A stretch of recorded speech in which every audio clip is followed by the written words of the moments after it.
We cruised from Palma on Morella Voyager last year but missed out on exploring, so we came back for a 4-night stay to check it out properly. Palma is a massive cruise port, so deciding what to do can be tricky. We spent our time uncovering the city's best highlights and took the iconic trip up the mountain town of Sóller. If you only have a single port day here, see if there's anything from our trip you'd like to do whilst on shore.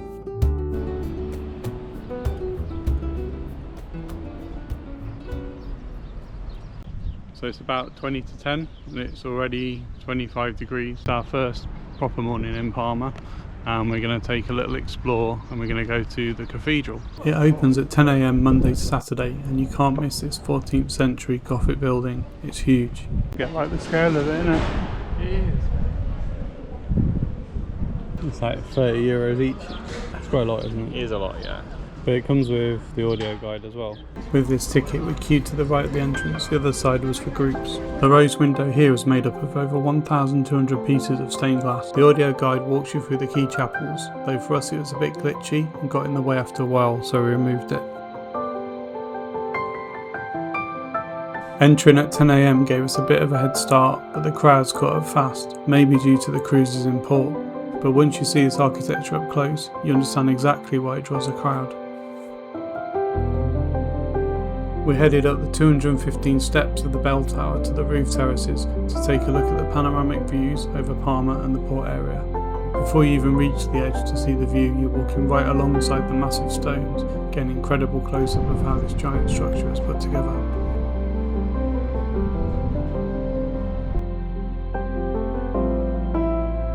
This is easily one of the best vantage points in Palma. Unfortunately, only access is via the narrow staircase, so it's not accessible.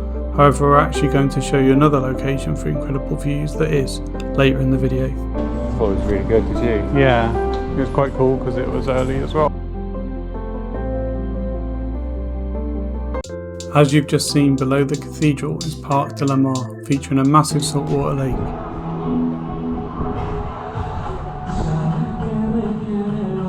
Directly adjacent are the historic gardens of La Haute de Ray. So pigeons like it still, obviously.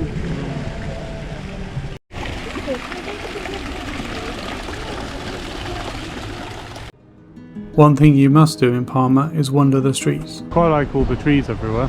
Yeah, I do, it's quite cooling. As you turn down a different street, you see even more of the city's historic architecture.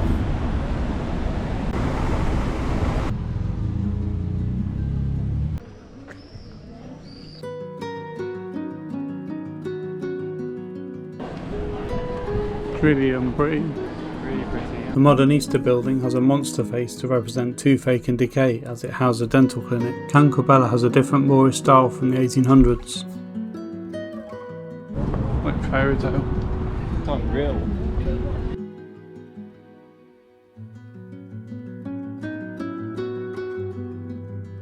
There are just so many amazing streets and buildings to explore, and we're sure we probably missed some, but hopefully we've given you a flavour of what we came across.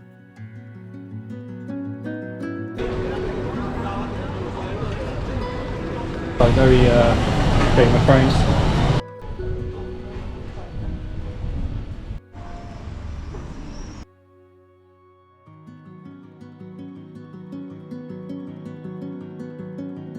Coming up though, tucked away in Palma's maze of streets is a 13th century convent, where if you ring the bell, nuns will sell you handmade almond cookies without ever making eye contact. Here's a price list. We were too full for cookies at the time, but another day we visited a great local patisserie, which we learnt about from the hotel room snacks. The cafe was cool, we had a nice coffee and coke, but shared 2 of their handmade cakes.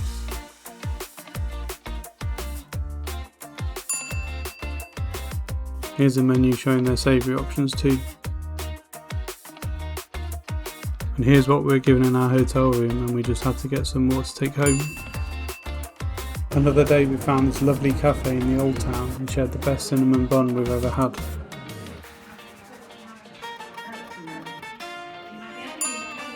The tall buildings helped grab a bit of shade during the heat of the day, but we still brought a fan from Aliot before continuing our exploration of the streets. A sweet shop and their butchers. Oh, wow. Look at those. So bright in there, isn't it? Yeah, like the lights.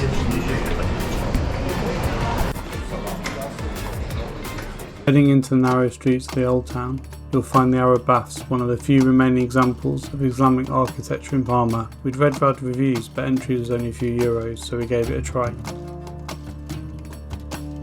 The Arab Baths is a calm escape from the busy city, but they're incredibly small.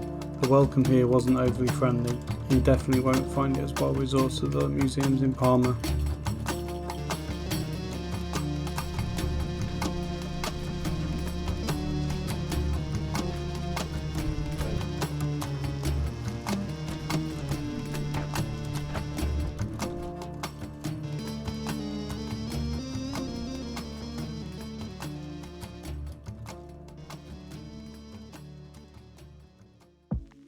Here we're back in the centre for lunch at Bacalato, which we chose because we fancied a salad.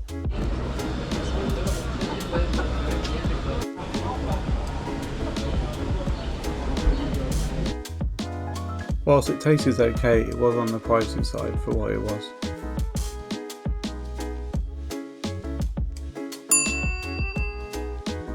We much preferred our lunch experience at Del Lilly. It was air conditioned inside, which was amazing. The croquettes were really Moorish, the salad was really tasty, and the pizza was much bigger than it looked on camera. So we definitely recommend it if you're in the Parc de la Mar area. So it's the second evening and we've just gone out and it's a lot quieter and a lot cooler. Just going to go out for some food. We're going to have a burger tonight. Ramundo is a great spot for casual dining. So I've gone for the vegetarian burger, and then we've both got some french fries to share. This is a vegetarian, that's a raisin fries, and then we've got the Americano burger. It's all homemade. The beef burger came from local meat, and the burgers were the best we'd had for a long time. We needed something quick on the last night. It was quick, it was friendly, but fairly tasteless. If you can, head out of the city like we did on the historic wooden train to Sóller. It's weird, isn't it? You just walk across the tracks. Yeah. The train has its own dedicated station, which is separate from the main transport hub in the square. The train takes you through the streets of Palma to start off with before it starts getting more rural and closer to the mountains.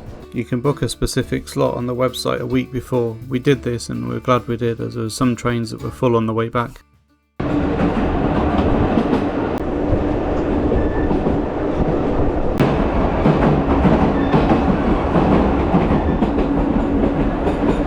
The train makes up to 2 stops on the way and also stops so you can get out and take some photographs of the scenery. Once you arrive in Sóller, you can swap to the tram which takes you to Port de Sóller on the coast. It was really busy on the day we went, so we decided to just explore Sóller instead. Wow, this is pretty. Really pretty, the building. As well.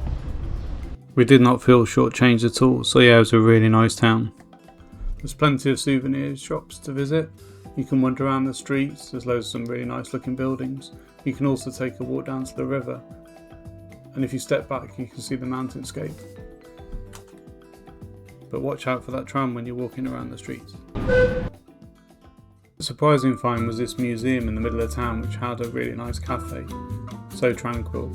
We had Coke, a nice latte, and admired the buildings. There's also some interesting planting and some artwork to have a look at as you're walking around. The staff are really friendly and efficient. Look at the bird is hanging on the street. I was thinking, how's that flying like that?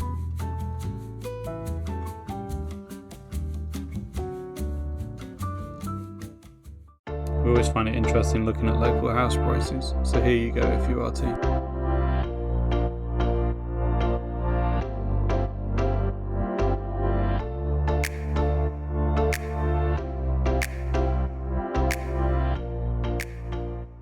For lunch we had some hummus, which if I'm honest wasn't memorable.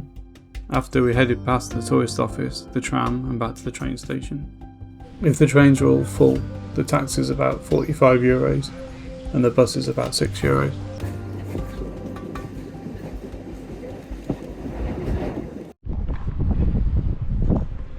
Museum of Art. Didn't have time to fit in this museum. There's quite a few, so choose which you prefer. This particular one cost €4 to get in, so not particularly expensive.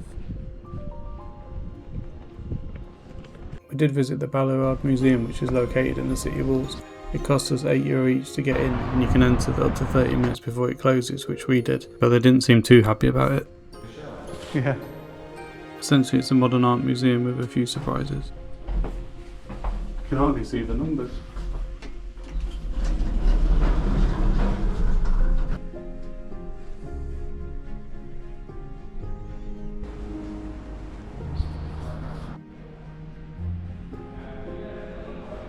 We're almost at the top of the museum now. Even if you don't like modern art, it's great for views. This view's the opposite of where we're staying. It's over there, isn't it? Yeah. I've seen this side as well. Thanks for watching our Palma experiences. We based ourselves in the old town, so head over to the previous video on the screen if you want to see where we stayed.